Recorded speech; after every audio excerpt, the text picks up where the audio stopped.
Les moteurs de l'avion de transport militaire ont vrombi en touchant le tarmac de la base commune d'Andro. Le sergent-major Marcus Shadow O'Rourke s'est agrippé à son siège, les jointures blanchies contre la toile. Son estomac était noué, non pas à cause de l'atterrissage, mais à cause du vide persistant qui le hantait depuis l'arrivée des messages de Jake. 23 appels sans réponse, 48 SMS restés lettres mortes, aucun apportant la moindre explication. L'avion s'est immobilisé. Autour de lui, les soldats ont commencé à ramasser leurs affaires, le visage rayonnant d'espoir. Marcus est resté assis, le pouce hésitant au-dessus de l'écran de son téléphone. Le dernier message de Jake le fixait. « Appelle-moi en atterrissant. C'est important. » Un jeune soldat de 2e classe a traversé l'allée en s'excusant à plusieurs reprises. Marcus l'a congédié d'un geste de la main, les yeux rivés sur l'aérogare visible à travers le minuscule hublot. Aucune trace d'Evelyn. Elle n'avait jamais manqué un seul de ses retours. « Monsieur ?» Une hôtesse de l'air lui a tapoté l'épaule. « Nous devons débarquer maintenant. » Marcus a acquiescé d'un signe de tête, en soulevant son sac à dos. Le soleil de Virginie l'a frappé avec une force palpable en descendant les escaliers. Il s'est arrêté au pied de l'appareil, scrutant l'assemblée de familles en attente. Des mères étreignant leurs fils, des femmes sautant dans les bras de leurs maris, des enfants brandissant des pancartes faites maison. Pas d'Evelyn. Pas de Lily. Son téléphone a vibré. Encore Jake. Marcus l'a ignoré, se dirigeant vers le parking où son pick-up devait l'attendre. Evelyn avait promis de le déposer. Au moins, cette promesse avait été tenue. Le Ford F-150 noir était garé à l'emplacement prévu, une fine couche de poussière ternissant son éclat. Au lieu de rentrer chez lui, Marcus a saisi l'adresse d'un immeuble de bureau banal à Arlington. Son habilitation de sécurité devait encore être valide. Il avait besoin de réponses avant d'affronter ce qui l'attendait à la maison. Le garde à l'accueil a à peine jeté un coup d'œil à sa pièce d'identité. « Content de vous revoir, sergent-major. » Les bottes de Marcus ont résonné dans les couloirs déserts tandis qu'il s'approchait des archives. La greffière, une femme à lunettes nommée Nancy qu'il connaissait depuis des années, a laissé tomber sa tasse de café en le voyant. « Marcus ? Mais vous êtes mort. » Cette affirmation l'a frappé comme un coup physique. « Qu'est-ce que vous voulez dire ?» Les mains de Nancy tremblaient en allant chercher son dossier. Les allocations de décès ont été versées il y a 3 mois. Paiement intégral. Elle a pivoté l'écran vers lui. Votre femme. Elle avait tous les documents. Témoignage. Vérification ADN. Marcus s'est penché plus près, examinant les détails. La procédure d'approbation avait été accélérée. Signature manquante. Procédure négligée. Et ils sont cachés dans les pièces jointes. Rapport de cessation d'actifs du projet Nightingale. Il me faut des copies, a-t-il murmuré. Tout ? Nancy a hésité. Marcus, il y a quelque chose qui ne va pas ici. Ces journaux d'accès, votre femme et Jake Mitchell accèdent au système depuis des mois. Et il y a une autre signature, caviardée, mais le niveau d'habilitation. Imprimez tout. Alors que l'imprimante vrombissait, Marcus a finalement écouté l'un des messages vocaux de Jake. Salut, mon pote. Je prends juste des nouvelles. Evelyn va mieux. Lily aussi. On s'assure qu'elles sont bien soignées, je te le promets. Appelle-moi. Le trajet de retour lui a semblé déroutant. Les rues familières de Fairfax lui paraissaient étrangement modifiées, comme s'il les voyait à travers une lentille déformée. L'enveloppe Manila de Nancy pesait lourdement sur le siège passager, regorgeant de questions auxquelles il n'était pas certain de vouloir répondre. Sa maison était exactement comme il l'avait laissée. Le drapeau américain en est toujours la porte d'entrée. Le vélo de Lily était toujours appuyé contre le garage, mais quelque chose clochait. Les rideaux étaient tirés. Aucune lumière n'était allumée malgré le crépuscule imminent. Il cherchait sa clé lorsque la porte s'est ouverte brusquement. Lily était là, s'étend, tremblante, les larmes ruisselant sur ses joues. Papa. Marcus s'est agenouillé, les bras tendus. Elle s'est jetée sur lui avec une telle intensité qu'elle a failli le faire tomber. C'est alors qu'il les a remarquées. Des marques rouges et douloureuses sur ses bras, partiellement dissimulées par ses manches. Mon chéri, qu'est-ce qui s'est passé? Qui t'a fait mal? La voix de Lily était entrecoupée de sanglots spasmodiques. Maman et oncle Jake ont dit que tu étais parti, que tu avais explosé et que tu nous avais abandonnés comme des ordures. Elle l'a serré encore plus fort. Ils se mettent tellement en colère. Ils me font mal quand je pleure à cause de toi. La fureur qui s'est emparée de Marcus était différente de tout ce qu'il avait pu ressentir au combat. Une rage froide, méthodique, mortelle. Il a emmené Lily dans la maison, remarquant son vide clinique. Pas une seule photographie n'ornait les murs. Aucun jouet ne jonchait le sol. Rien de l'ambiance réconfortante qui en avait autrefois fait un foyer. « Tu as faim, ma chérie ?» Lily a hoché la tête contre sa poitrine. « On va te trouver quelque chose à manger. Après, tu me raconteras tout. » Pendant que Lily dévorait le croque-monsieur qu'il avait préparé, Marcus a envoyé un SMS à un contact qu'il avait ardemment espéré ne plus jamais avoir à joindre. Whisper. J'ai besoin d'un pack de surveillance. Spectre complet. C'est personnel. La réponse est arrivée sans délai. Localisation? Marcus saisit son adresse, ajoutant « Cible, ma femme et Jake Mitchell. » Putain, Shadow. Que est-ce qui s'est passé? Ils ont essayé de me tuer et ils font du mal à ma fille. 3 petits points apparurent et disparurent, avant de réapparaître une fois de plus. Le dispositif sera opérationnel dans 60 minutes maximum. Fais attention, vieil ami. Marcus borda Lily, lui assurant qu'il serait là à son réveil. Puis, il se mit au travail. Microcaméra et conduits d'aération, récepteurs audio et luminaires, détecteurs de mouvement sur les fenêtres et les portes. Des années d'expertise en opérations secrètes détournées contre sa propre résidence. Dans la chambre de sa fille, il découvrit un téléphone jetable caché sous son matelas. Des SMS d'Evelyn. Rappelle-toi ce qui se passe si tu révèles quoi que ce soit. Personne ne te croira de toute façon. Marcus était assis dans l'obscurité de sa cuisine lorsque les flux des caméras cachées commencèrent à s'activer un par un. Sur la table devant lui, le contenu de l'enveloppe de Nancy, des preuves tangibles de la trahison en noir et blanc. Son téléphone vibra, c'était Jake, encore une fois. « Allons, mec. On doit parler. Ça concerne Evelyn et Lily. Les choses ne sont pas ce qu'elles semblent être. » Marcus répondit par 4 mots concis. « Non. Elles ne le sont vraiment pas », puis il s'installa pour regarder et attendre. Le prédateur était devenu la proie, mais plus pour longtemps. Pas maintenant. Les flux de surveillance dépeignaient une image que Marcus ne pouvait effacer.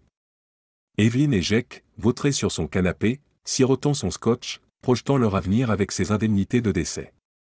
Leur voix voyageait à travers les microphones cachés, chaque mot comme un nouveau coup de poignard.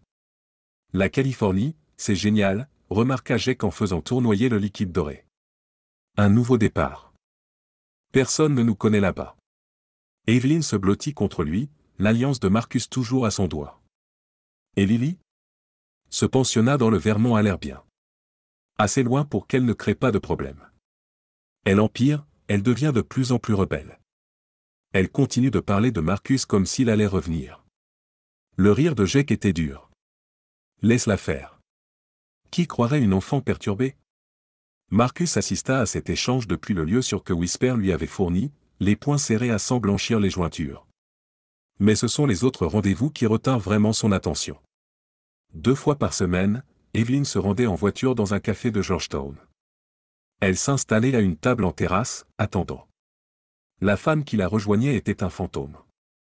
Aucune correspondance avec la reconnaissance faciale. Aucun calendrier prévisible pour ses apparitions. Elle et Evelyn discutaient pendant exactement 17 minutes, puis se séparaient.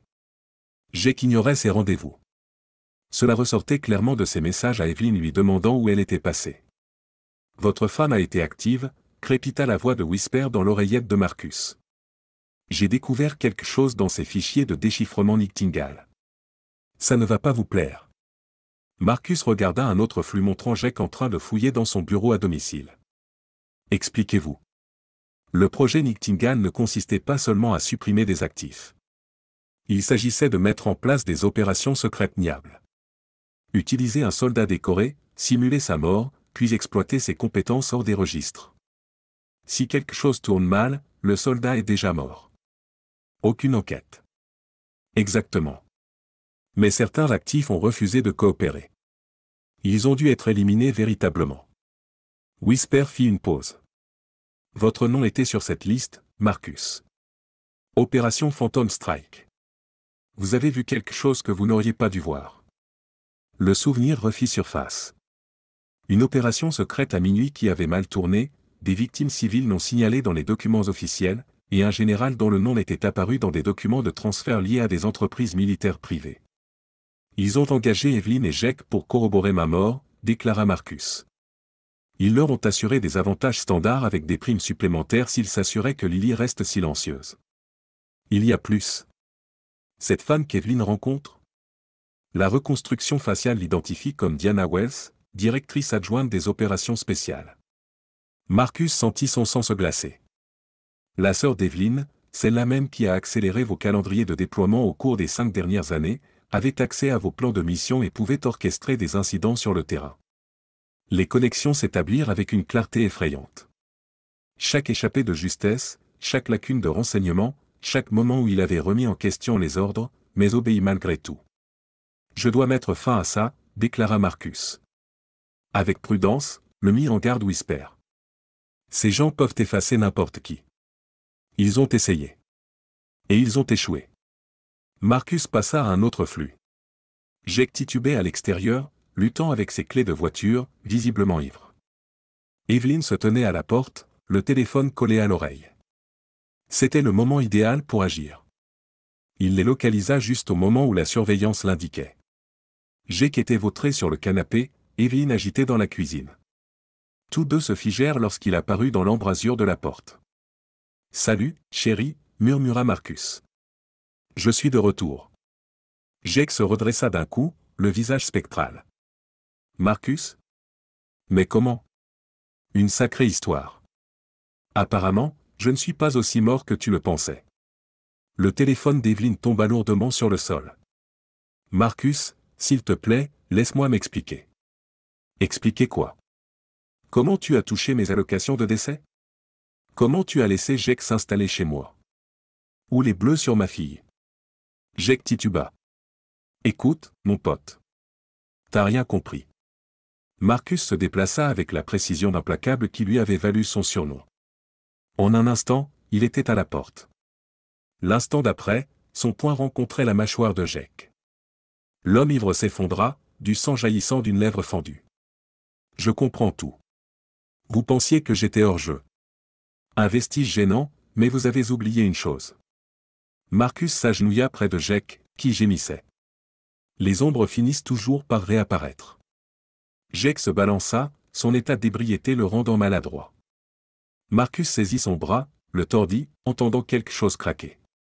Le cri de Jake attira les voisins à leur fenêtre. « Marcus, arrête. » Evelyn lui empoigna l'épaule. « Tu fais la mauvaise chose. » Il la repoussa. « Ma seule erreur a été de vous faire confiance à tous les deux. » Il sortit son téléphone, lui montrant les photos des blessures de Lily. « Ça ? C'est impardonnable. » Au loin, des sirènes hurlaient. Quelqu'un avait appelé une ambulance. Tant mieux. Jake en aurait besoin. Pars, ordonna Marcus à Evelyn. Fais tes valises et pars.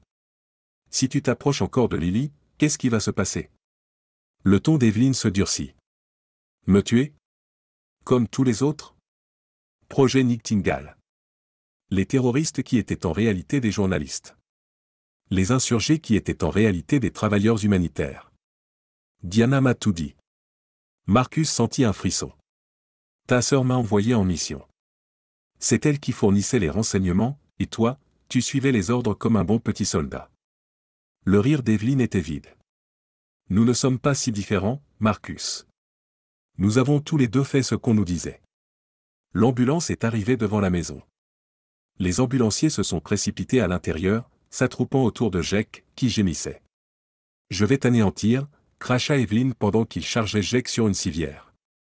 Toi et ta réputation immaculée. Quand j'aurai fini, Lily comprendra quel genre de monstre est réellement son père. Marcus les regarda partir, ses pensées galopant déjà. Il avait besoin d'alliés, de personnes sur lesquelles il pouvait compter, qui comprenaient ce que c'était que de travailler dans l'ombre. Son téléphone vibra, Whisper encore, d'autres découvertes. Jake n'est pas seulement l'amant d'Evelyn. Il est lié à Avalon Security Solutions, une entreprise militaire privée qui a des contrats gouvernementaux très intéressants. Très intéressant, songea Marcus. Site noir, vol de transferts illégaux et une longue liste de journalistes décédés dans les régions où il avait mené des opérations. Marcus repensa aux paroles d'Evelyn. Les missions, les cibles, les éléments d'une plus grande énigme qu'il avait volontairement ignorée. Envoie-moi toutes les informations que tu as sur Avalon, et établis des canaux de communication sécurisés avec Sarah Shun et Ben Miller. Ton ancienne équipe? Tu es sûr de ça? Marcus jeta un coup d'œil au portrait de famille encore exposé dans le couloir, le montrant lui, Evelyn et Lily, tous souriant avec une innocence apparente. Je suis sûr qu'il est temps de commencer la chasse. Sarah Valkyrie, Sean était occupée à nettoyer son fusil de précision lorsque l'appel de Marcus est arrivé. Elle a instantanément reconnu la signature cryptée. Une seule personne qu'elle connaissait était assez méticuleuse pour utiliser ce protocole spécifique. Shadow, dit-elle, en posant la brosse à poil de sanglier. J'ai entendu dire que tu étais mort. Les rumeurs concernant ma mort ont été grandement exagérées et, si j'ai bien compris, monétisées. Elle passa en mode haut-parleur, continuant son travail sur le fusil. Ta femme a encaissé tes allocations. C'était plutôt classe. Tu m'observais, Valkyrie? Il fallait bien que quelqu'un le fasse. Cette opération à Kandahar était bizarre. Trop de coïncidences. Elle fit une pause. Ben le pensait aussi. Est-ce que Hammer est disponible? Attends. Sarah tapa rapidement sur son ordinateur portable, initiant une liaison sécurisée supplémentaire. Une voix rauque rejoignit alors l'appel. Il vaut mieux que ça vaille le coup. Je suis occupé. C'est Shadow, dit Sarah. Le silence emplit la ligne. Puis, tiens. Le fantôme en personne? Comment se passe la mort, patron? Le rire de Marcus était vide. Ça pourrait être mieux. J'ai besoin de votre aide. De vous deux. Sarah écoutait Marcus exposer le scénario, le projet Nightingale, les trahisons, la menace qui pesait sur sa fille, les liens avec Avalon Security Solutions. Ses mains ne cessaient de bouger pendant qu'elle assemblait son fusil. Ça va loin, dit Ben une fois que Marcus eut terminé. Contrats gouvernementaux, opérations secrètes, fonds illicites. Et ta belle-sœur est en plein milieu de tout ça. Diana Wells, songea Sarah. J'ai travaillé avec elle avant de rejoindre l'équipe de Shadow. Froide comme la glace. Une tacticienne brillante. Totalement amorale. Elle s'est servie de moi, dit Marcus. Elle s'est servie de nous tous. Ses missions, elles n'étaient pas pour la sécurité nationale. Elle servait à nettoyer les dégâts d'Avalon. Et maintenant, tu es un dégât, ajouta Ben. Plus pour longtemps. La voix de Marcus se durcit. J'ai besoin de vos compétences, de votre loyauté indéfectible et de votre entière discrétion. Sarah enclencha la culasse de son fusil réassemblé. J'en suis. Ces salauds ont essayé de tuer mon supérieur. Ça devient personnel. Pareil pour moi, grogna Ben. Personne ne se frotte à la Shadow Squad impunément. C'est périlleux, avertit Marcus. Ces individus ont du pouvoir, de l'influence. Épargne-nous ça. Sarah le coupa. Nous ne sommes pas des mercenaires comme Avalon. Nous sommes une famille. Ils élaborèrent une stratégie pendant l'heure suivante. Sarah s'occuperait de la surveillance et de la couverture. Ben gérerait la logistique et l'artillerie lourde si nécessaire. Marcus mènerait l'opération. Première étape, dit Marcus. Nous exploitons leur avidité. Je vais publiquement faire don d'une partie importante de mes indemnités de décès à un organisme de bienfaisance pour vétérans. Amorçons le piège. Sarah acquiesça. Ils vont détester voir leur argent leur échapper. Mais plus que ça, ça établit une histoire. Le héros de guerre lésé qui se bat pour sa fille. Les médias adorent ce genre d'histoire. Pendant ce temps, continua Marcus, nous creusons plus profondément dans Avalon. Leurs contrats, leurs opérations, leurs liens politiques. Sarah était déjà en train de taper. J'ai quelque chose. Le PDG d'Avalon est Thomas Sterling. MBA de Harvard, ancien de la CIA, siège à quelques conseils d'administration d'entreprises de défense. Très connecté. Trop connecté, murmura Ben. Une entreprise comme ça, qui fait ce qu'elle fait? Ils ont de la protection. Tout le monde a des points faibles, dit Marcus. Trouvons-les. Le plan se développa. Sarah établirait une surveillance au siège d'Avalon. Ben contacterait ses relations dans le secteur de la défense. Marcus maintiendrait son image publique tout en recueillant des renseignements, mais Evelyn compliquait les choses. La tentative d'enlèvement eut lieu 3 jours plus tard. Marcus venait de récupérer Lily à l'école lorsqu'il remarqua la filature, 2 VUS, des chauffeurs professionnels, des mouvements synchronisés. Papa. Lily serra son sac à dos contre elle. Ces voitures nous suivent. Je sais, ma chérie. Marcus garda son ton calme tout en tapant un code d'alerte prédéfini à Sarah. Envie de jouer à un jeu? Lily hocha la tête avec enthousiasme, les yeux grands ouverts. Tu te souviens comment on imaginait que ton sac à dos était un parachute? C'est le moment d'une toute nouvelle aventure. Quand je te donnerai le signal, grimpe dans l'espace pour les pieds à l'arrière. Imagine que tu te caches de féroces dragons. Le premier VUS accéléra rapidement, essayant de se positionner à côté d'eux. Marcus reconnut instantanément leur tactique. Ils essayaient de le coincer, de le forcer à s'arrêter. Malheureusement, son téléphone était cassé. Sarah arriverait dans 2 minutes. Elle se dirigeait vers le nord-ouest. Marcus jeta un coup d'œil dans ses rétroviseurs. Le deuxième VUS commença à reculer, se préparant à couper toute voie d'évacuation possible. Une erreur d'amateur, ils ignoraient les améliorations que Marcus avait installées sur son camion. Maintenant, Lily.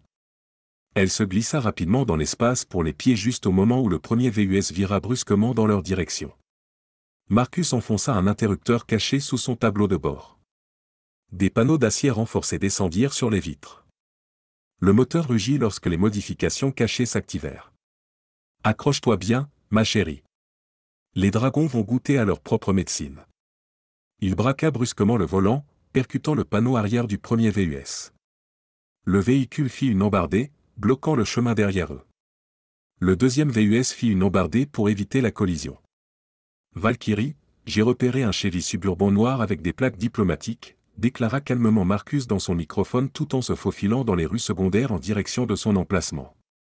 Reçu. Les intersections sont préparées. Marcus fit un virage serré, faisant crisser ses pneus. Le VUS restant continua de poursuivre, réduisant l'écart. Il pouvait voir Evelyn sur le siège passager, son expression inébranlable.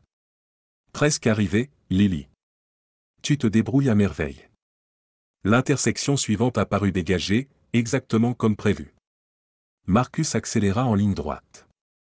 Lorsqu'il eut traversé à moitié, un camion de livraison, conduit par Ben, surgit soudainement et entra en collision avec le VUS qui les poursuivait, le mettant hors d'état de nuire sans causer de blessures mortelles. Marcus se gara 2 pâtés de maison plus loin. La voix de Sarah se fit entendre dans son oreillette.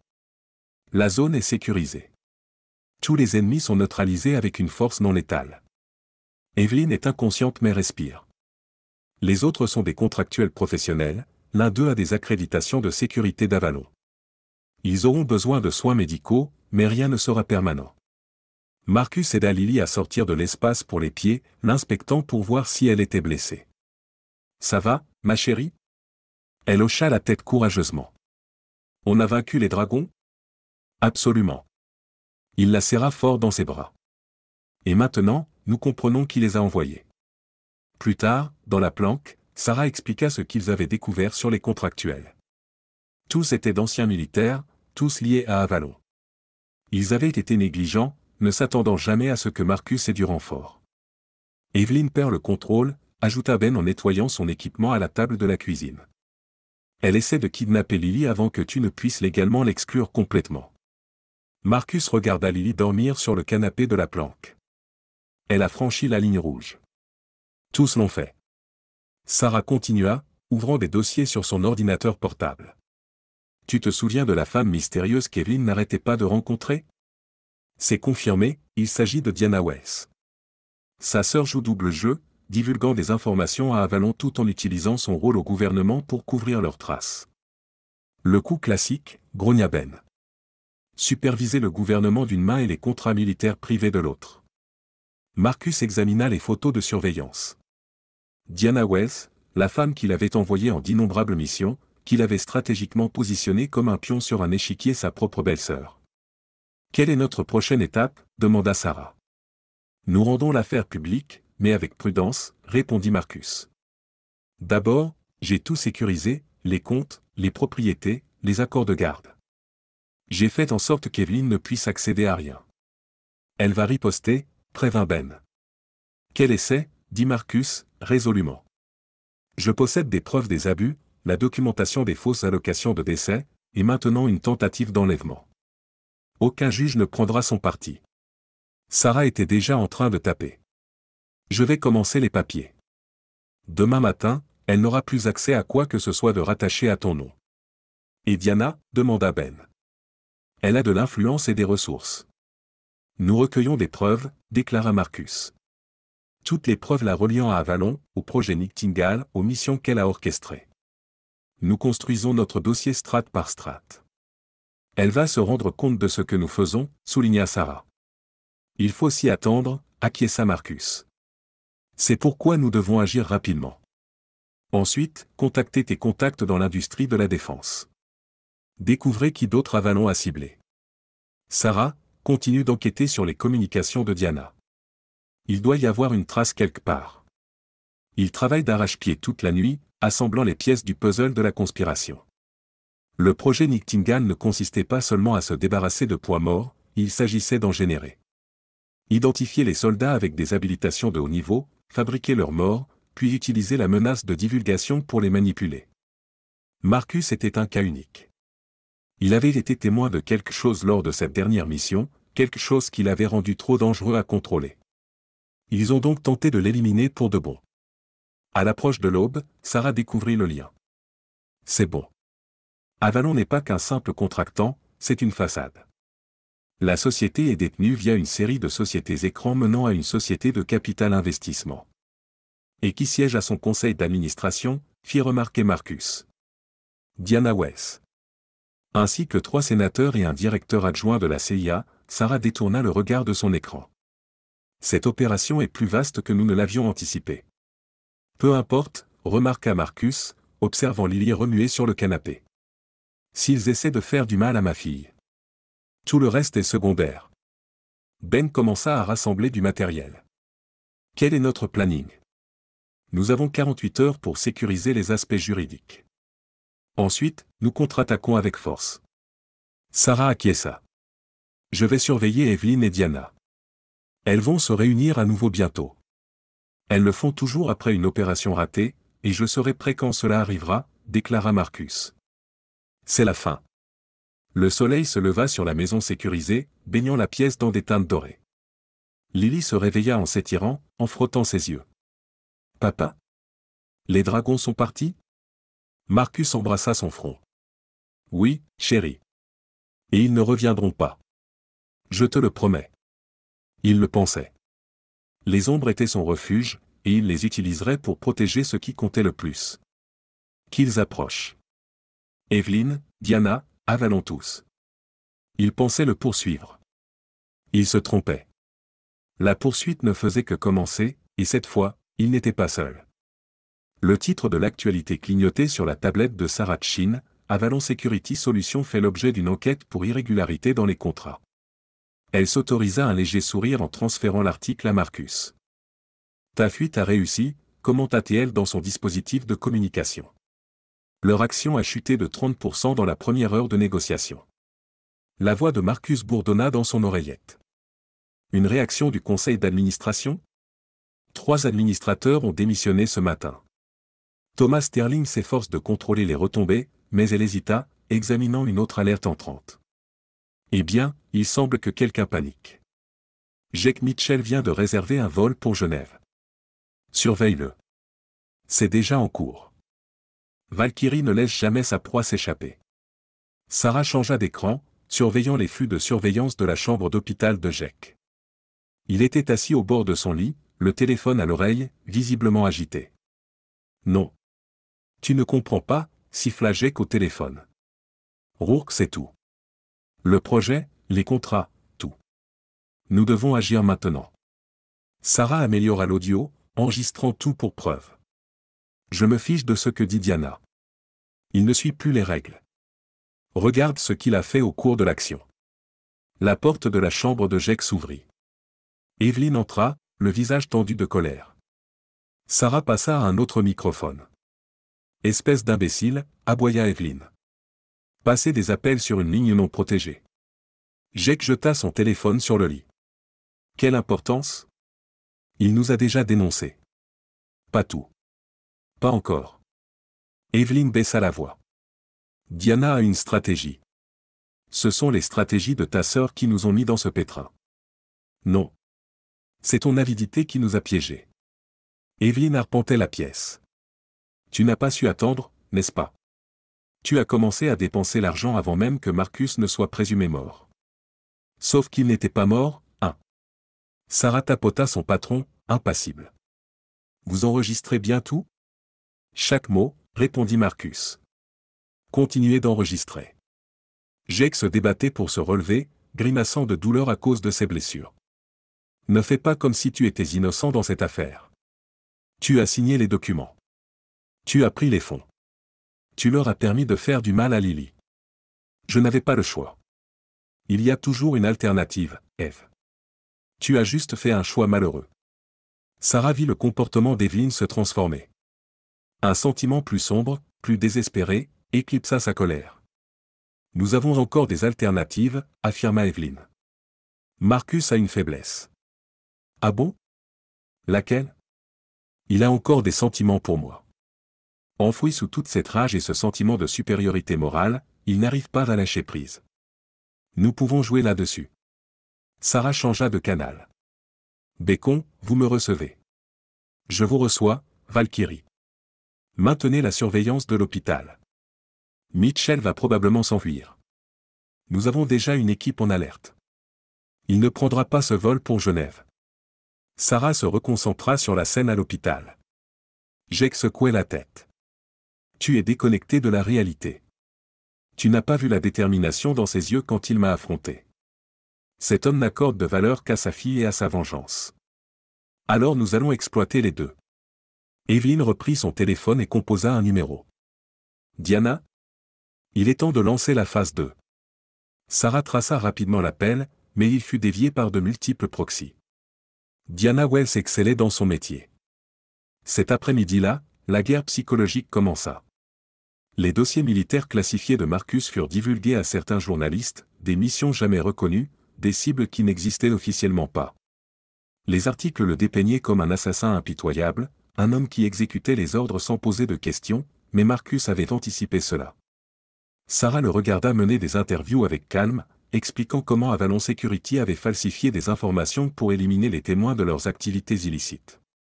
Plutôt que de ternir sa réputation, cela ne fit que la renforcer. « À toi de jouer », murmura Sarah, observant la réaction d'Evelyne aux interviews grâce aux caméras de surveillance. L'attaque suivante fut plus intime. Les services de protection de l'enfance reçurent des signalements anonymes concernant Lily, des allégations de négligence, de maltraitance psychologique. Mais Marcus avait méticuleusement tout documenté depuis son retour. Les allégations s'effondrèrent sous un examen minutieux. Ils sont de plus en plus désespérés, remarqua Ben lors de leur briefing nocturne. Ils font des erreurs. Sarah acquiesça. Jake essaie d'accéder à ses comptes offshore. Du travail bâclé. Il y a des empreintes numériques partout. Laissez-le transférer les fonds, ordonna Marcus. Chaque transaction fournit plus de preuves. Ils procédèrent systématiquement, construisant leur dossier. Sarah surveillait les communications tandis que Ben suivait les mouvements. Marcus restait dans le domaine public, se rendant ainsi une cible plus insaisissable, mais c'est Evelyne qui les étonna le plus. Sarah examinait des vidéos de surveillance lorsqu'elle détecta une constante. Chaque mercredi, Evelyne se rendait dans une modeste église à la périphérie de la ville. Elle occupait le dernier banc pendant exactement 1 heure, apparemment pour prier. Sauf qu'elle ne priait pas, patron, appela Sarah, améliorant l'image. Regardez ses mains. Marcus se pencha plus près de l'écran. Les doigts d'Evelyne bougeaient avec précision, un ancien langage des signes militaires. Elle transmet des messages, dit-il. Mais à qui? Sarah rembobina la vidéo, examinant d'autres angles. Là, dans un coin, un agent d'entretien semblait réparer un luminaire.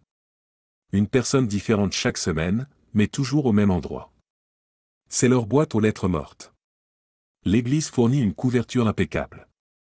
De nombreux visiteurs qui arrivent et repartent, des périodes de silence prévues. Pouvez-vous déchiffrer ça? Sarah examina les signes. La plupart. Elle donne des avertissements. À propos de Diana, Marcus marqua une pause. À propos de Diana, quoi? Quelque chose en rapport avec le projet Nightingale. Il ne s'agissait pas seulement d'éliminer des atouts. Il s'agissait d'en créer, de prendre des soldats compétents, de simuler leur mort, puis de les déployer pour des missions officieuses. Mais certains ont résisté au conditionnement, sont devenus incontrôlables. Combien de dizaines, peut-être plus? Diana ne faisait pas qu'approuver vos missions, Marcus. Elle constituait sa propre armée privée. Les ramifications étaient glaçantes. Chaque opération, chaque cible. Tout cela avait-il été authentique? Ou n'étaient-ils tous que des pions dans le jeu de Diana? Continuez à surveiller l'église, ordonna Marcus. Si Evelyn essaie de nous avertir, elle doit avoir une raison. Sarah affecta une surveillance supplémentaire à cet endroit. 2 jours plus tard, cela s'avéra utile. Diana elle-même apparut, déguisée en paroissienne. Le bref échange entre les sœurs fut intense. Tu aurais dû maîtriser la situation, lança Diana d'un ton sec. Je fais de mon mieux, répondit Evelyn. Mais Marcus ne respecte plus le profil. Ses actions ne sont plus motivées par l'émotion. Alors donne-lui une raison. Tu connais ses faiblesses. Je ne ferai plus de mal à Lily. Diana serra fermement le bras de sa sœur. Tu exécuteras ce qui est requis. N'oublie pas qui te contrôle. La communication fut interrompue par des parasites. Lorsqu'elle se stabilisa, Diana avait disparu. Sarah transmit la vidéo à Marcus, et sa réponse fut instantanée.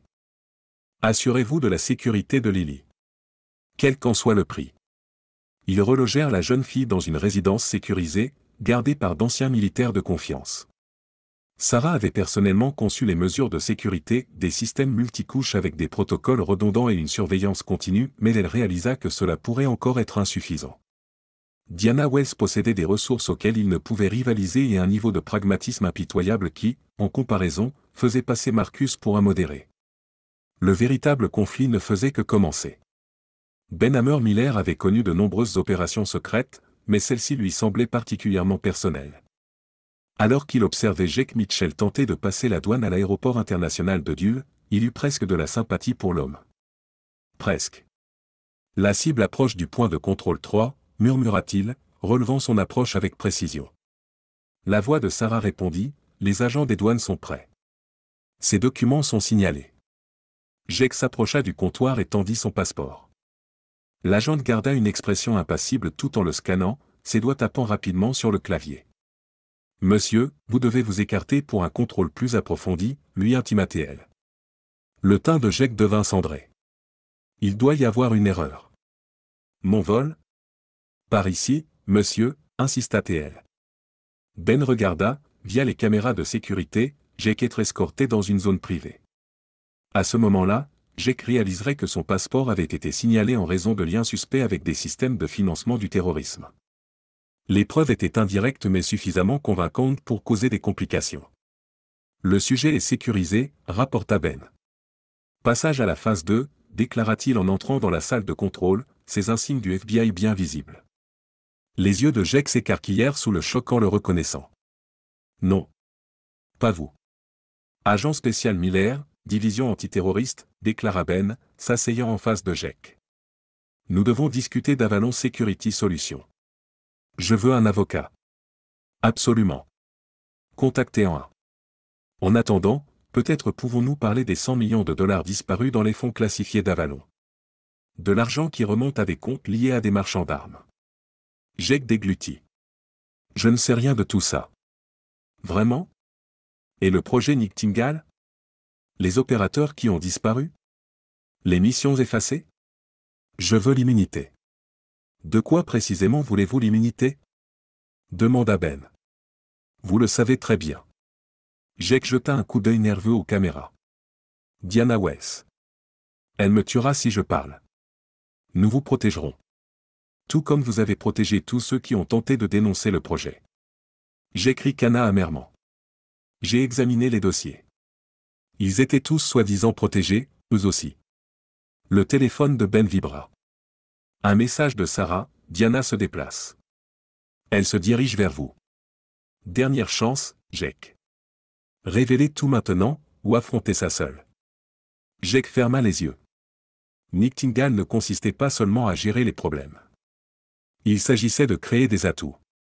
Prendre un opérateur compétent, simuler sa mort, puis lui donner un ultimatum. Travaillez pour nous, ou nous vous démasquons. Votre famille pense que vous êtes décédé, mais nous pouvons changer cela. Il suffit de vous conformer à nos ordres. Combien? Des dizaines? Mais pour certains, les choses ont mal tourné. Ils ont commencé à poser des questions, à se remémorer des détails qu'ils n'étaient pas censés se souvenir, comme Marcus. Jake acquiesça.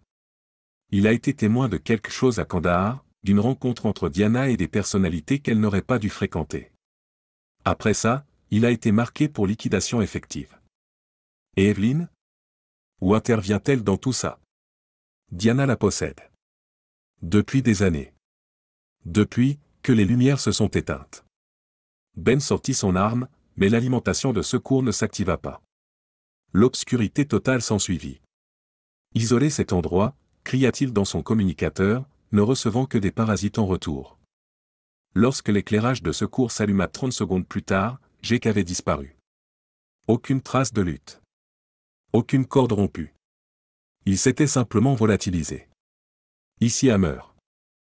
Nous l'avons laissé filer. Ben quitta rapidement la pièce. Toutes les unités, activez le protocole Echo, traquez-le, mais Ben comprit la futilité de la chose. L'influence de Diana était indéniable. La précision, le timing impeccable, le chaos total au sein de leur système, tout cela était trop familier. Son téléphone vibra. Sarah, c'est pire que nous ne le pensions. Marcus vient d'être appréhendé. Quoi? Comment? Le SWAT a pris d'assaut son emplacement il y a 10 minutes. Ils avaient des mandats de la cour, des preuves, même des témoins. Ils risquent de multiples accusations de meurtre. Ben était déjà en mouvement. Les missions passées? Non. De nouvelles victimes. 3 cadres d'Avalon ont été retrouvés morts à leur domicile. Tous portaient les marques des tactiques habituelles de Marcus.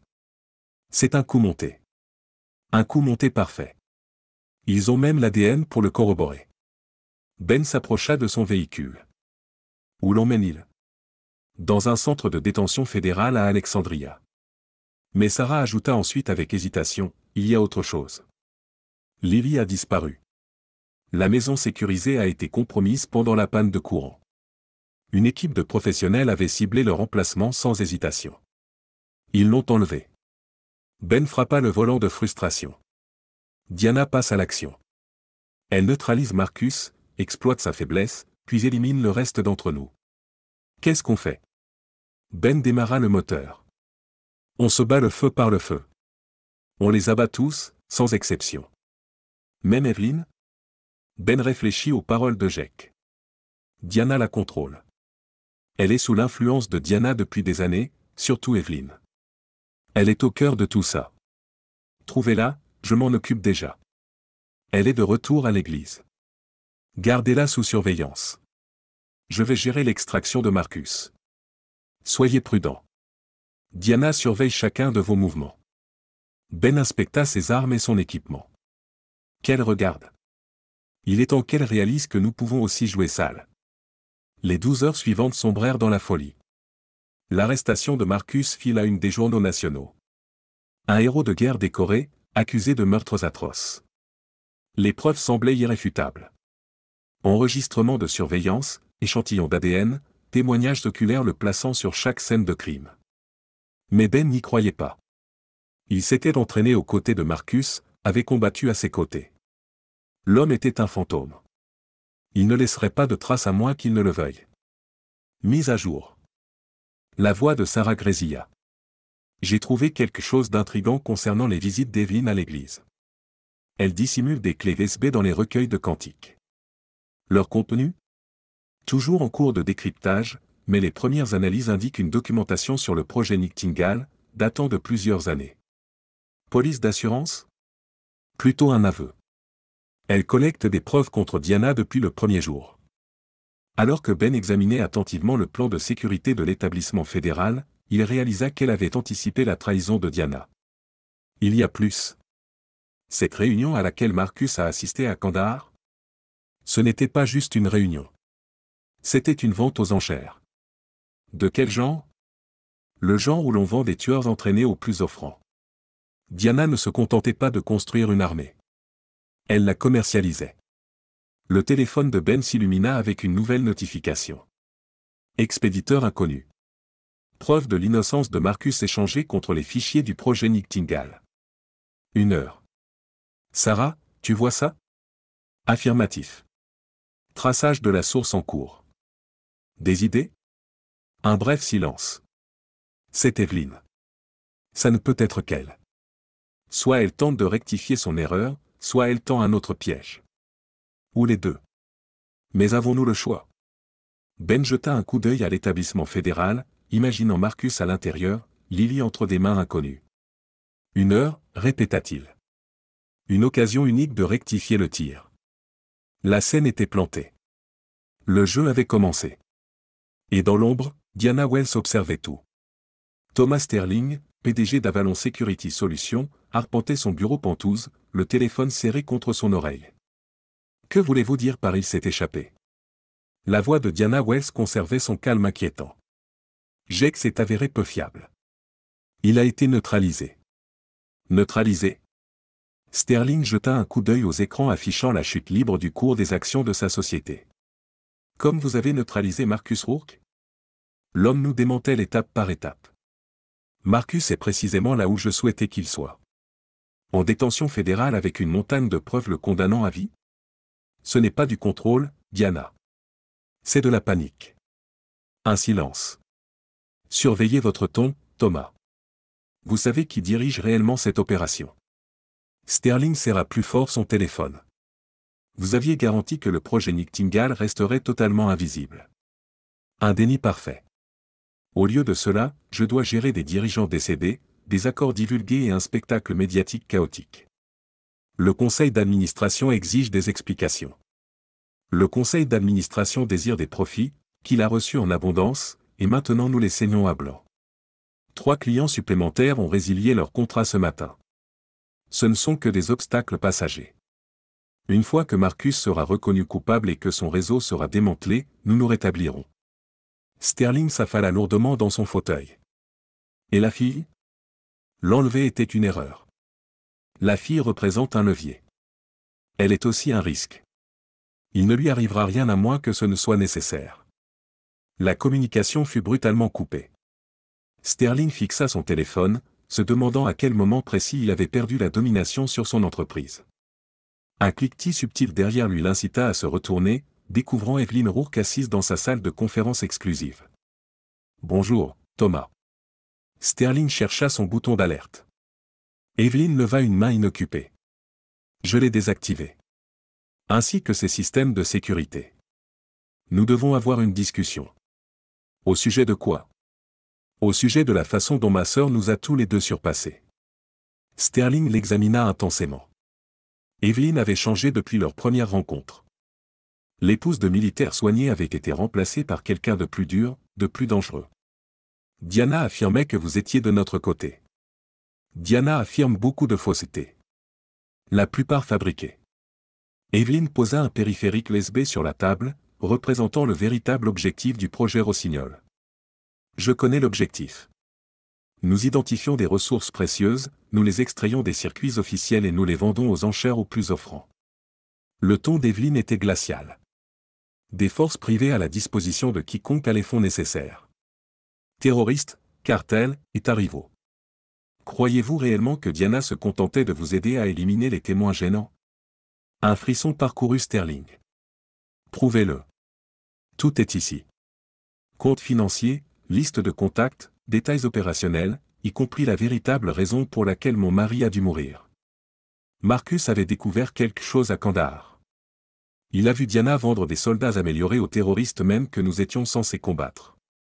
Elle l'a donc condamné à mort, me faisant chanter pour que je coopère. Pourquoi me révélez-vous cela? Evelyne se pencha plus près. Parce que, dans 1 heure, ces données seront publiques. À moins que... À moins que quoi? Vous ne m'aidiez à sauver ma fille. Simultanément, de l'autre côté de la ville, Sarah surveillait les canaux depuis son centre de commandement mobile. La cible est en contact avec Sterling. Enregistrement de la conversation claire. La voix de Ben crépitait dans ses oreillettes. Marcus est en sécurité? L'équipe de transport est prête? À votre signal. Sarah déclencha la séquence initiale. Dans tout le complexe fédéral, les mécanismes de sécurité commencèrent à dysfonctionner de manière méthodique. Les caméras diffusaient des boucles. Les portes se déverrouillèrent. Les gardes répondaient à des alarmes fantômes. Marcus était déjà en mouvement lorsque l'équipe de Ben infiltra sa cellule. Aucun mot n'était nécessaire.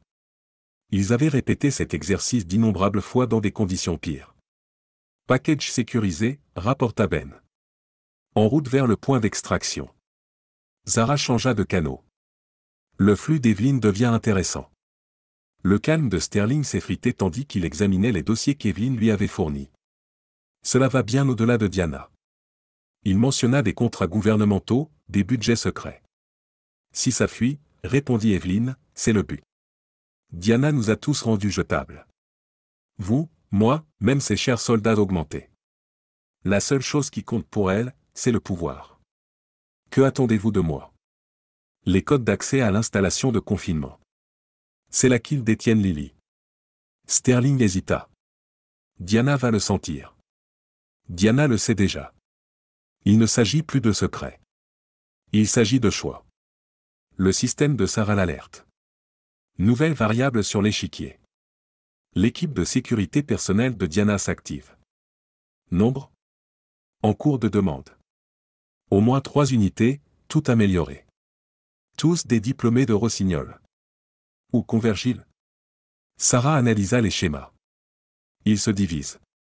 Un groupe vers le bureau de Sterling, un autre vers l'installation fédérale, 1, 2. Elle s'arrêta. Sarah. La voix de Marcus maintenant. Qu'est-ce qui ne va pas? Il se dirige vers l'église. Diana est au courant des preuves qu'Evelyn a cachées. Des décisions rapides étaient impératives. Marcus était libéré, mais vulnérable. Lily restait prisonnière. Pendant qu'Evelyn tentait de rallier Sterling à leur cause, les escadrons d'assassins de Diana se rapprochaient pour éliminer les derniers témoins gênants. Ben, amène Marcus au lieu de repli, ordonna Sarah. Je vais me connecter avec l'équipe d'Evelyn au bureau de Sterling. On a besoin de ses codes d'accès et des plans de l'église, demanda Ben. Je m'en occupe. En plus, ces pièces améliorées pour fusil me démangent. Marcus intervint, Sarah, les soldats modifiés de Diana ne sont que des humains avec une programmation sophistiquée, et les humains peuvent être abattus. L'heure qui suivit fut un chaos indescriptible. Les unités de Diana étaient redoutables, faisant preuve d'une force, d'une vitesse et d'une agilité accrues. Cependant, ce n'étaient pas des agents invisibles ou des opérateurs furtifs d'élite. De son poste d'observation caché surplombant l'église, le fusil de Sarah chanta son chant mortel. 3 troupes améliorées tombèrent avant même d'atteindre l'entrée, et 2 autres à l'intérieur furent neutralisées par des explosifs préprogrammés. Au bureau de Sterling, Evelyn et le PDG durent se battre pour sortir. Pourtant, Sterling se révéla étonnamment compétent. Apparemment, sous son apparence de cadre se cachait une expertise militaire. Nous avons sécurisé les codes, rapporta Evelyn, essoufflée. Les installations sont situées dans une forteresse souterraine sous un centre de recherche à vallon. Défense, demanda Marcus. Importante, armement automatisé, contrôle d'accès biométrique, et au moins une 12aine de gardes améliorés. On peut s'y infiltrer? Sarah examina sa carte tactique. Avec nos ressources actuelles, c'est possible. Mais Diana anticipera certainement notre approche. Non, rétorqua Marcus. Elle verra exactement ce qu'on veut qu'elle voie. Le plan se concrétisa rapidement. L'équipe de Ben lancerait une attaque frontale visible sur l'installation. Sarah collaborerait avec Evelyn pour s'infiltrer via les tunnels de maintenance. Marcus, lui, entrerait directement par la porte principale. Elle me veut, déclara-t-il. Assurons-nous qu'elle est ce qu'elle désire. Sarah comprit. Parfois, la manière la plus efficace de démanteler un piège est d'y entrer délibérément. Les derniers éléments étaient en place. Les preuves impliquant Diana avaient été sécurisées et préparées pour diffusion. Les habilitations de Sterling leur donneraient accès au complexe. Et, point crucial, il possédait ce qui manquait à Diana, le véritable but du projet Rossignol. Gardez à l'esprit, avertit Marcus alors qu'il se mettait en position, que Diana considère ceci comme une partie d'échecs, manœuvrant les pièces, sacrifiant les pions. Ce ne sont pas des échecs, répondit Sarah. C'est personnel, elle a compromis ma famille. L'offensive commencerait au lever du soleil. Quel qu'en soit le résultat, le projet Rossignol se terminerait là où il avait commencé, avec un soldat récupérant ce qui lui était le plus précieux. Sarah observa l'aube se lever, son fusil en position, les cibles marquées. Il ne s'agissait plus seulement de vengeance ou de justice. Il s'agissait de rétablir l'équilibre. La vaste vallée de Bitterroot, dans le Montana, s'étendait devant la résidence de Marcus Rourke, les montagnes imposantes telles des gardiens inébranlables à l'horizon. 5 années de tranquillité l'avaient transformé. Ses mains, maintenant rugueuses à cause du travail du ranch, ne serraient plus d'armes. Sa vigilance se concentrait désormais sur la protection de son bétail contre les prédateurs naturels, et non les adversaires. Néanmoins, de vieilles habitudes persistaient. « Papa » appela la voix de Lily depuis la cuisine. Le SUV noir est de retour. Marcus resta immobile près de la fenêtre. Depuis combien de temps? 20 minutes. Au même endroit qu'hier. À 12 ans, Lily avait assimilé le sens tactique de son père. Plaque d'immatriculation différente, par contre. Bonne observation. Il observa le véhicule à travers sa lunette, remarquant l'immobilité appliquée du conducteur. Tu te souviens de notre discussion? Éviter les fenêtres, respecter le calendrier et ne rien accuser réception. Lily se déplaça au centre de la pièce. Mais papa, c'est la 3e fois cette semaine. Marcus abaissa la lunette. Quelqu'un scrutait leur défense, sondant leur vulnérabilité.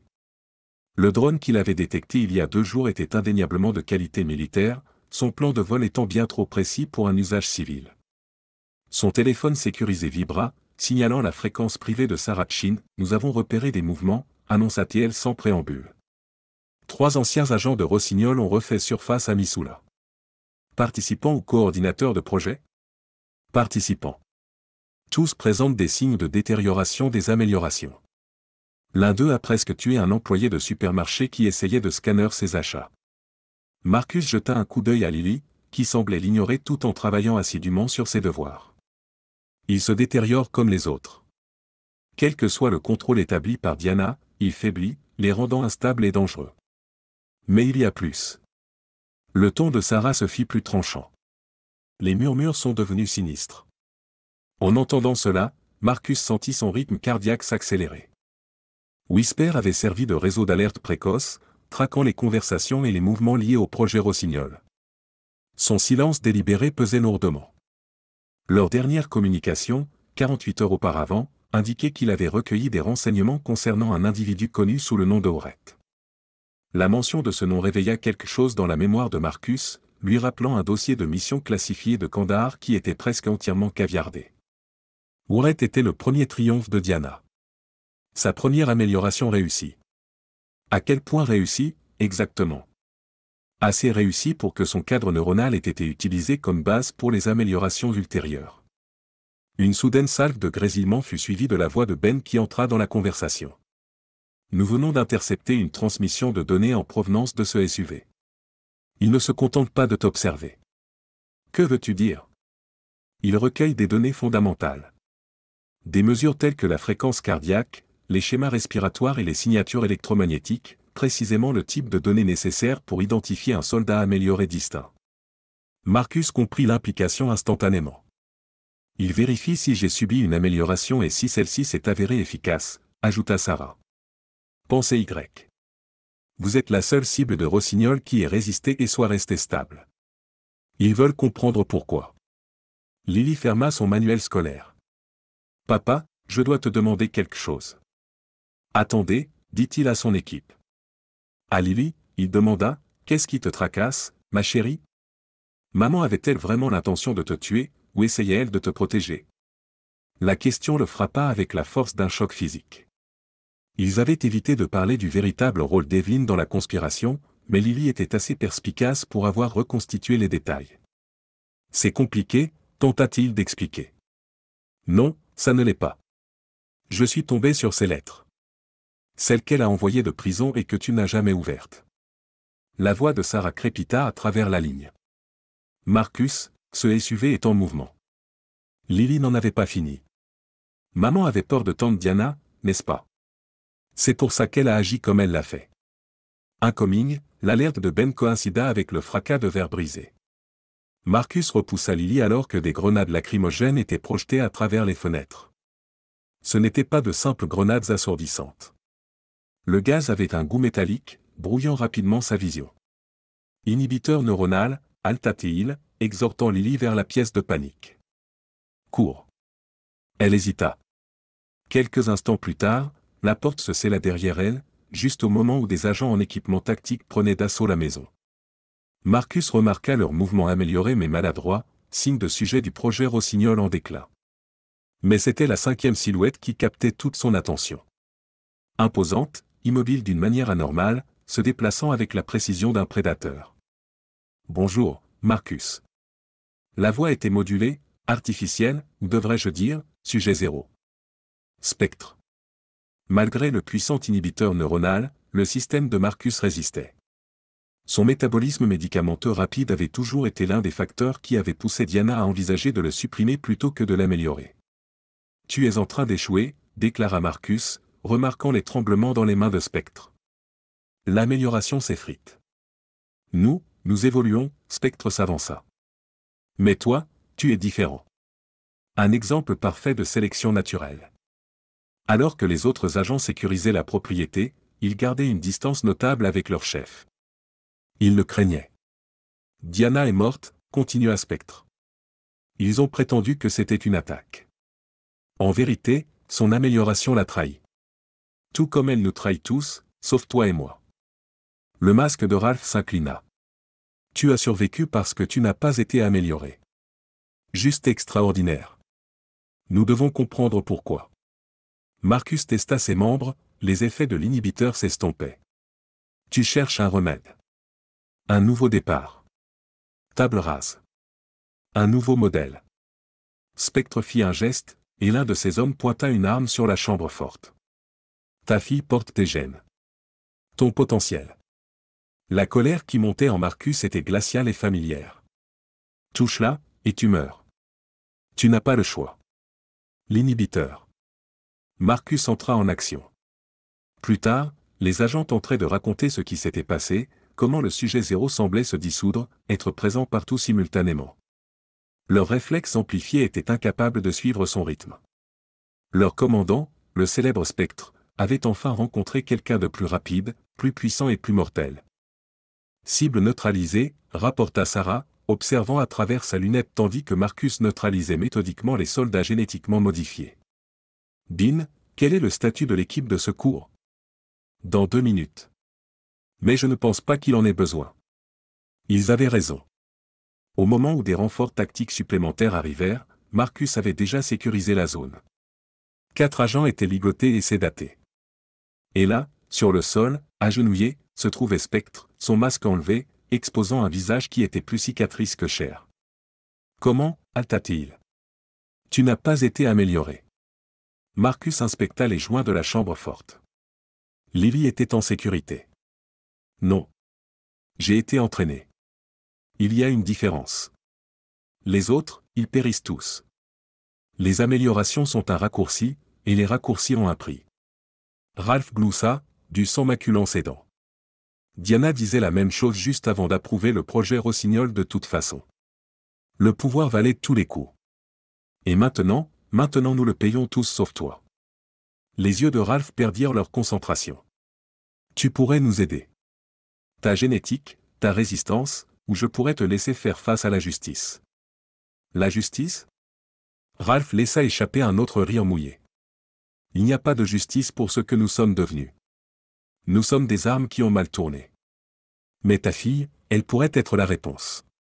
La prochaine phase, Marcus entendit la voix de Lily à travers l'interphone de la chambre forte, calme comme toujours. Papa, ça va. Je vais bien, ma chérie.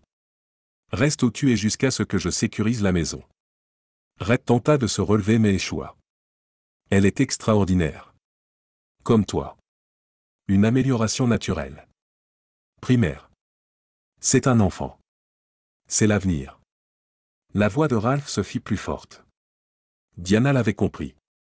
C'est pourquoi elle a tant mis la pression sur Evelyn. La lignée devait être protégée, étudiée même si cela signifiait ruiner la famille pour y parvenir. Les éléments s'enclenchèrent. Le recrutement d'Evelyn, la manipulation de Diana. La surveillance incessante de Lily. Ils n'avaient pas essayé de neutraliser un risque. Ils avaient tenté d'en créer un. La voix de Sarah résonna dans son oreillette. Marcus, nous avons des arrivées supplémentaires.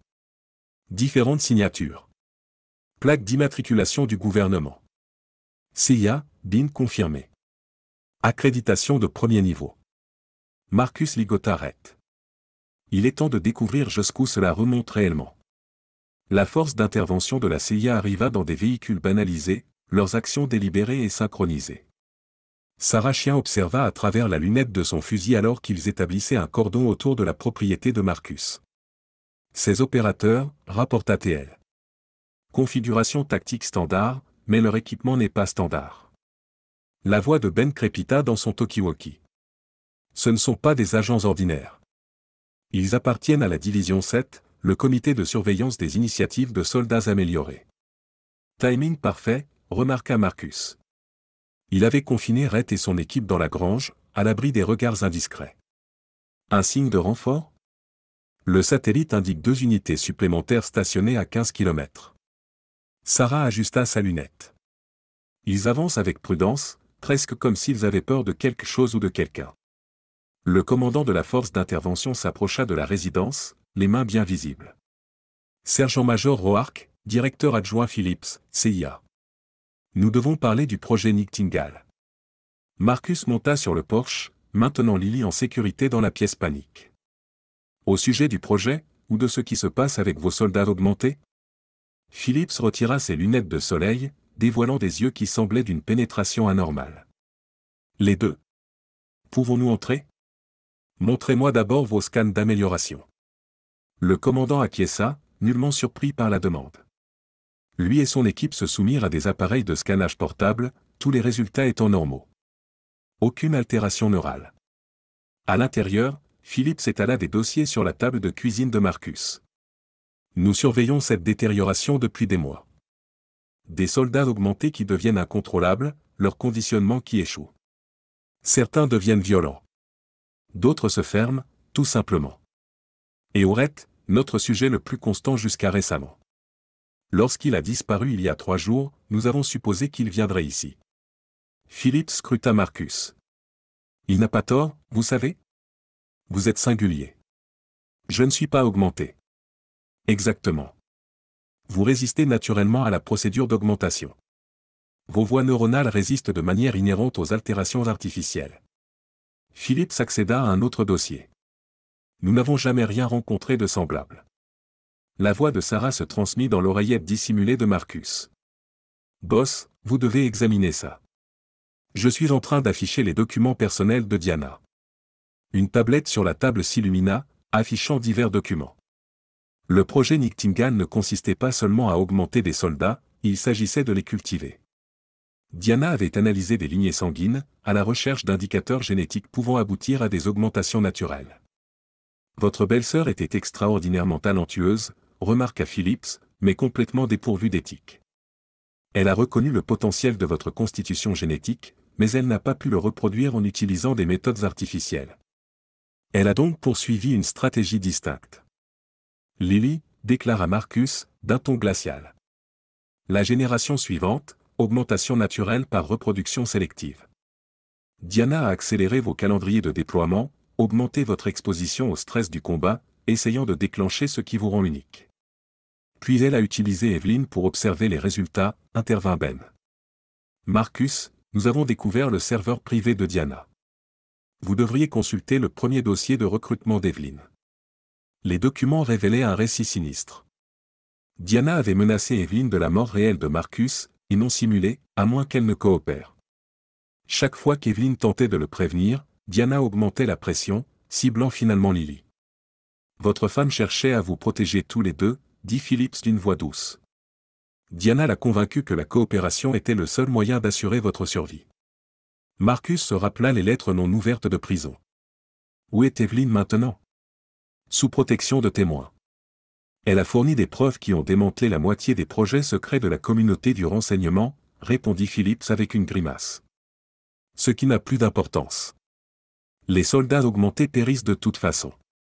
Et maintenant, vous sollicitez mon aide. Nous voulons comprendre.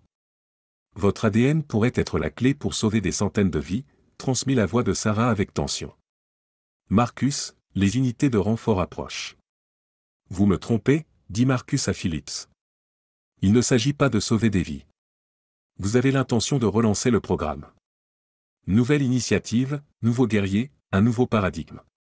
Phillips ne le réfuta pas, le programme d'augmentation est trop précieux pour être abandonné, même s'il est fatal. Certains pourraient l'affirmer, surtout parce qu'il est fatal. C'est une parfaite responsabilisation.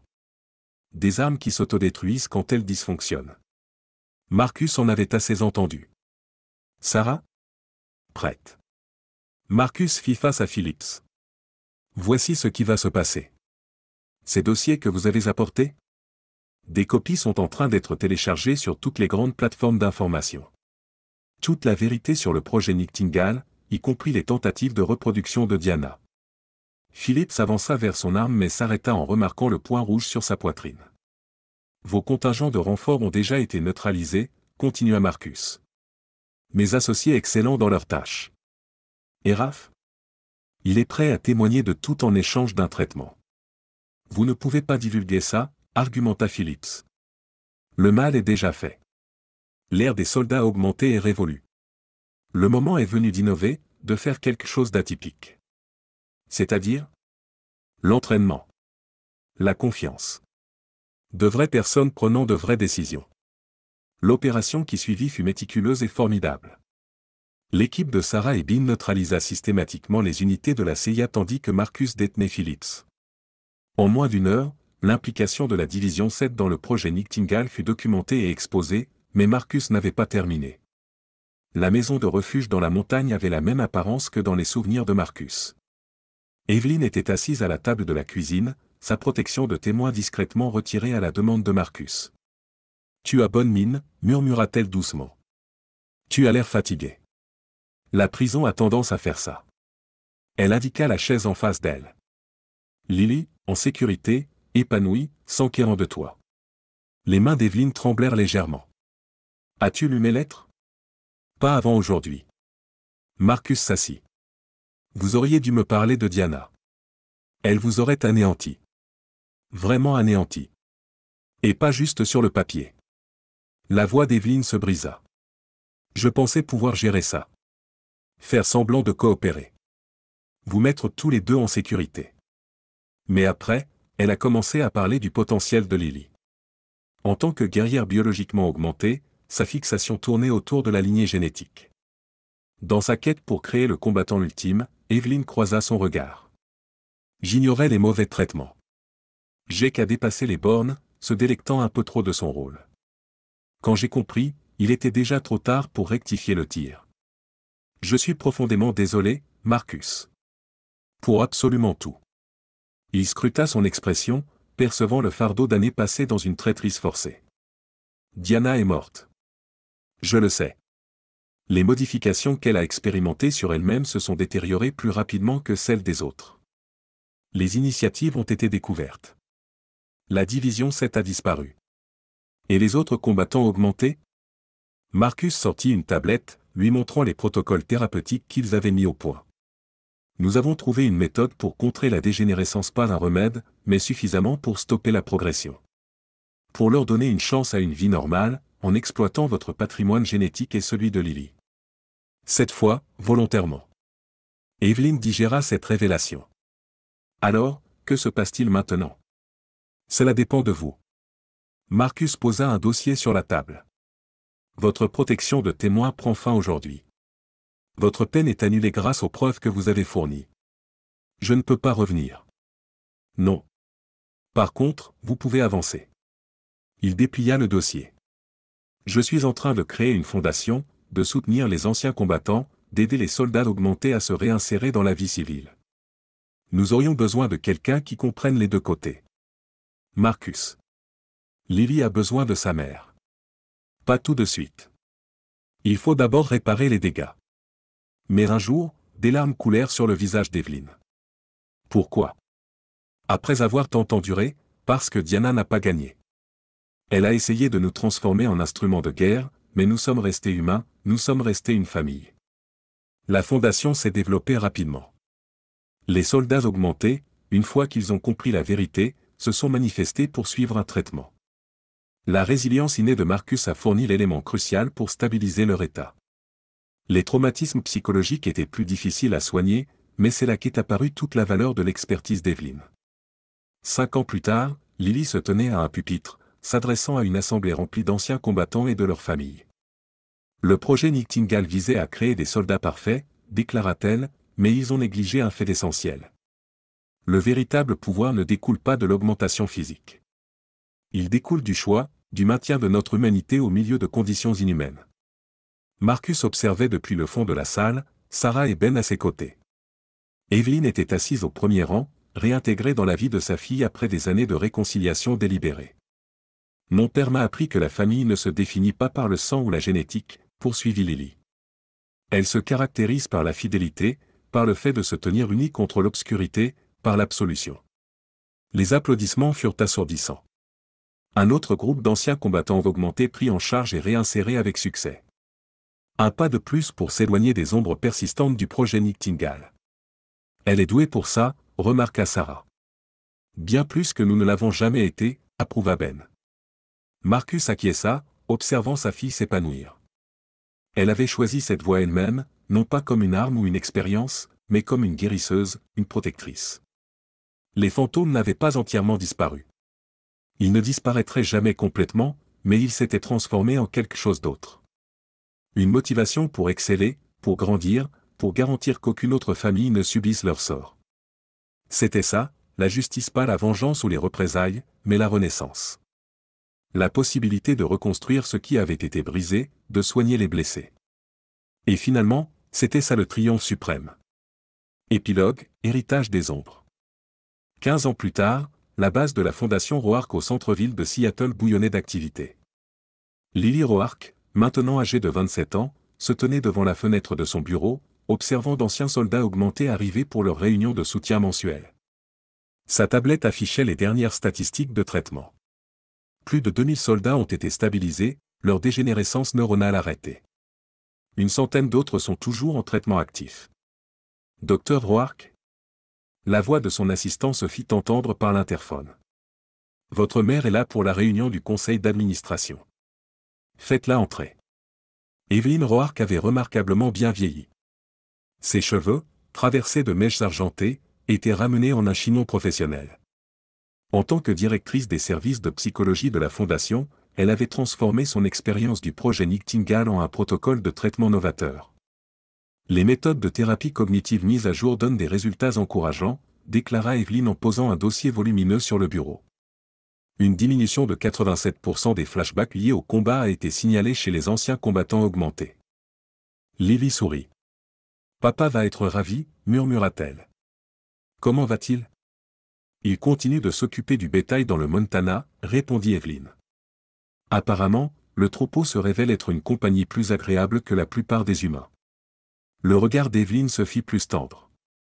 Bien que son père et Sarah aient récemment passé plus de temps ensemble, cela n'étonna pas Lily. Après des années de collaboration étroite, son père et Sarah Shun avaient cultivé un lien indéfectible.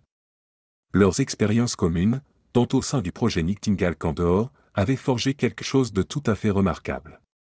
Et l'oncle Ben? Demanda Lily. Il supervise la sécurité depuis le ranch. Il insiste toujours pour tout superviser. Ben Hammer Miller avait transformé la branche de sécurité de la Fondation en une organisation de renommée mondiale.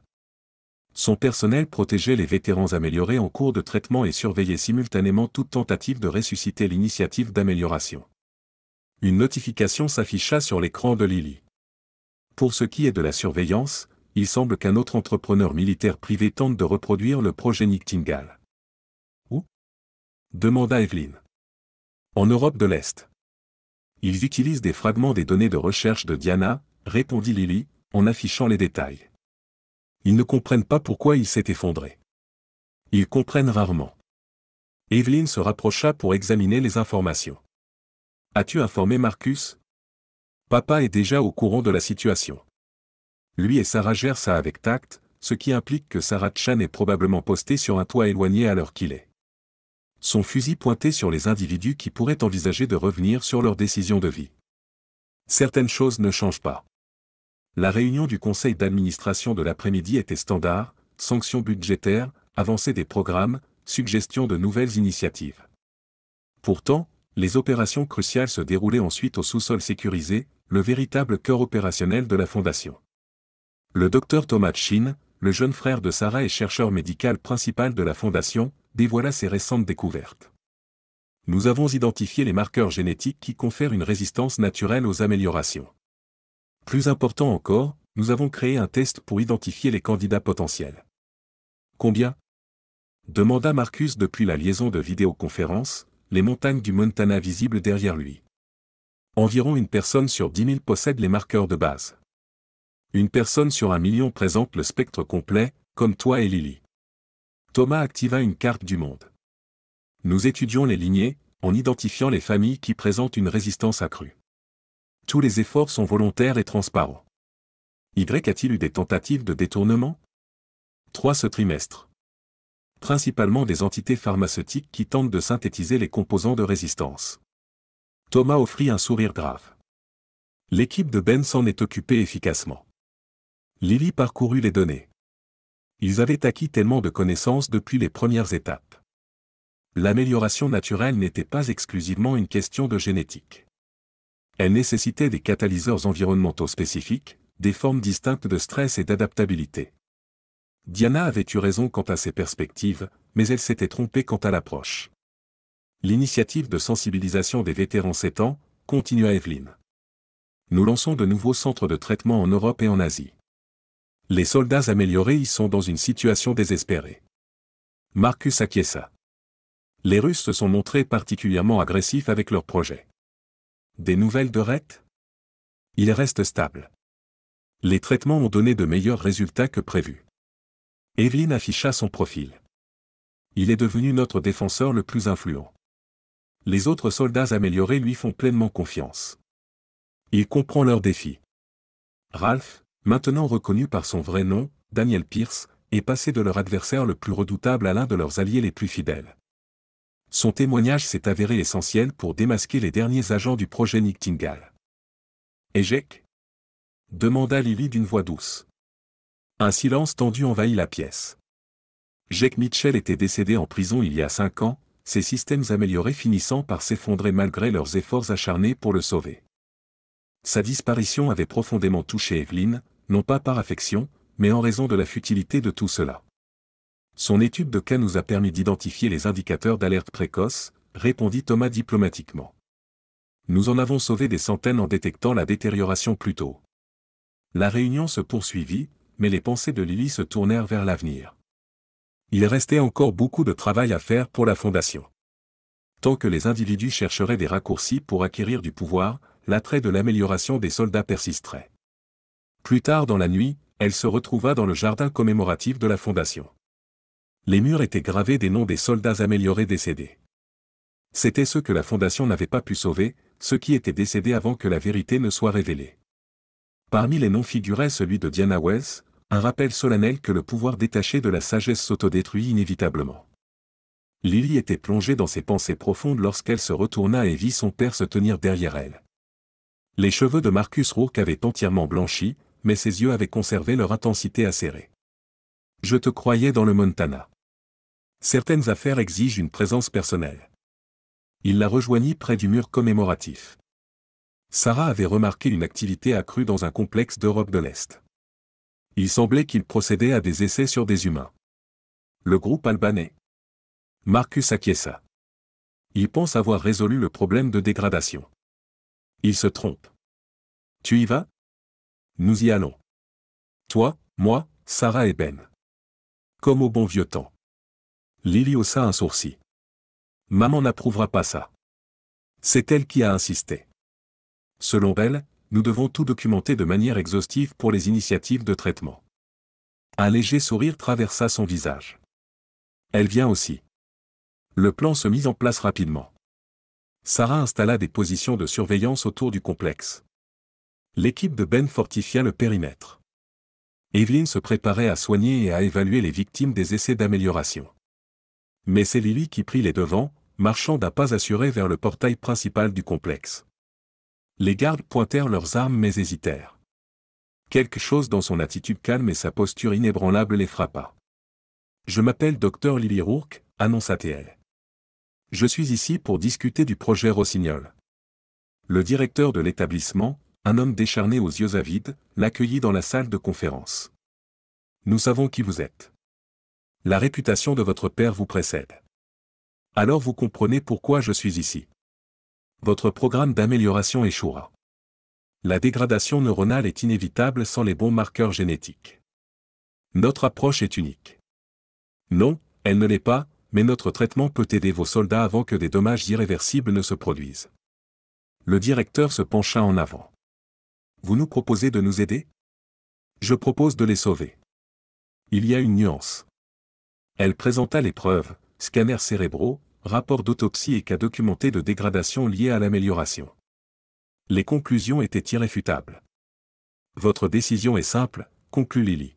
« Collaborez ouvertement avec nous et préservez la vie de vos soldats. » Ou, sourit-elle, imitant l'attitude résolue de son père à cet instant. Ou découvrez pourquoi les soldats améliorés redoutent le nom de Roark. L'opération se termina pacifiquement. Un autre complexe fut fermé, d'autres vétérans furent secourus et des preuves supplémentaires furent recueillies. L'influence de la Fondation s'étendit, tout comme la portée de sa mission. Cependant, le véritable triomphe résidait dans les moments plus calmes. Marcus et Sarah passaient des soirées paisibles au ranch, leurs liens renforcés par des années de confiance et un but commun. Evelyn travaillait avec des vétérans améliorés, transformant sa propre douleur en guérison pour les autres. D'autres contribuèrent en formant de nouvelles équipes de sécurité, transmettant les leçons apprises lors de conflits secrets. Thomas conçut des traitements qui restauraient la vie des soldats améliorés. Warrett aida les vétérans nouvellement stabilisés à retrouver leur humanité. Et Lily perpétua l'héritage de ses parents, incarnant la force de combattre et la sagesse de guérir. Le rassemblement annuel de la Fondation réunit tout le monde. Vétérans améliorés et leurs familles, personnel médical, équipe de sécurité, tous unis par leur passé commun et leur objectif commun. Marcus regarda sa fille s'adresser à la foule, ses mots portant le poids de l'expérience et de l'espoir. Evelyn était assise à côté de lui, leurs anciennes blessures guéries par le temps et la compréhension. Sarah et Ben se tenaient de chaque côté, protégeant, famille par le cœur. Le projet Rossignol visait à créer des super-soldats, dit Lily à la foule assemblée, mais ils n'ont pas compris ce qu'implique la vraie force. Il ne s'agit pas d'augmentation physique ou de modification neuronale. Il s'agit de faire des choix, de préserver l'humanité au milieu de l'inhumanité, et de transformer les ténèbres en lumière. Les applaudissements furent assourdissants. Marcus sentit la main de Sarah se glisser dans la sienne, la serrant doucement. De l'autre côté, Evelyn essuyait ses yeux, des larmes de fierté coulant sur son visage. Ils avaient parcouru un long chemin depuis les temps sombres marqués par la trahison et la vengeance. Les ténèbres n'avaient pas complètement disparu, probablement ne disparaîtraient-elles jamais, mais ils avaient appris à prospérer à la lumière, tirant parti de leurs expériences pour aider les autres à se libérer de leurs propres ombres. Ce soir-là, ils se réunirent au ranch de Marcus, le groupe soudé au cœur de la Fondation, la famille née des restes du projet Rossignol. Les conversations allaient bon train naturellement, leur histoire commune tissant une cadence stable et agréable à la conversation. Vous vous souvenez quand on pensait que les soldats améliorés étaient la menace ultime? Réfléchit Ben, en berçant sa bière. Sarah gloussa. Il s'avère que les humains ordinaires sont toujours les êtres les plus dangereux. C'est précisément pourquoi le travail de la Fondation est crucial, remarqua Evelyn. Nous ne nous contentons pas de lutter contre la dégradation des améliorations, nous nous attaquons à la condition humaine. Sur sa véranda, Marcus les observait, empli d'un profond sentiment d'accomplissement. Ils avaient forgé quelque chose de significatif à partir des décombres du projet Nightingale. Ce n'était pas simplement une fondation ou un programme de traitement, mais une famille. Lily s'approcha de lui, partageant sa mélancolie. « Tu crois qu'on finira un jour par tout arrêter, par mettre fin à tous les programmes d'amélioration? » Probablement pas, avoua Marcus. La nature humaine reste constante. Il y aura toujours ceux qui ont soif de pouvoir, qui cherchent des raccourcis. Alors pourquoi continuons-nous à nous battre? Il jeta un coup d'œil à leur clan rassemblé, le soldat, le sniper, le guérisseur, le protecteur, chacun transformé par ses expériences, chacun choisissant de canaliser cette transformation pour le bien. Parce que ça fait aussi partie de la nature humaine, répondit-il. La décision de défier les ténèbres, de protéger les autres, de remettre les choses en ordre. Lily acquiesça, comprenant. Ils n'étaient plus des victimes, des armes ou des expériences. Ils étaient des guides, ramenant les autres à leur humanité. Le soleil se cachait derrière les montagnes, inondant le ciel de couleurs éclatantes. À l'intérieur, les rires et les bavardages se mêlaient à la préparation du dîner. Un moment familial ordinaire, rendu extraordinaire par le chemin qui les avait réunis. Les échos du projet Nightingale s'étaient transformés en autre chose, un héritage non pas de préjudice, mais de guérison, de rédemption et d'espoir. En fin de compte, c'était là leur plus grande victoire. Marcus fixa sa fille, voyant en elle l'aboutissement de tout ce qu'ils avaient collectivement accompli. Prête pour demain? Lily sourit, son expression incarnant la résilience de son père et l'empathie de sa mère. Toujours. On a du pain sur la planche. Et c'était le cas. Le travail persisterait indéfiniment, mais ils y feraient face ensemble, comme ils l'avaient fait pour tout le reste, avec courage, perspicacité et les liens indéfectibles d'une famille forgée par leurs expériences communes. Les ombres persistaient, mais elles ne les tourmentaient plus. Au contraire, elles témoignaient du chemin parcouru et de la distance qu'ils pouvaient encore parcourir. C'était là leur véritable héritage, pas le programme d'amélioration conçu pour créer des armes, mais bien la décision quotidienne d'être quelque chose de plus grand, quelque chose de meilleur. Quelque chose d'humain. Ici s'achève notre histoire. Partagez vos réflexions dans la section des commentaires.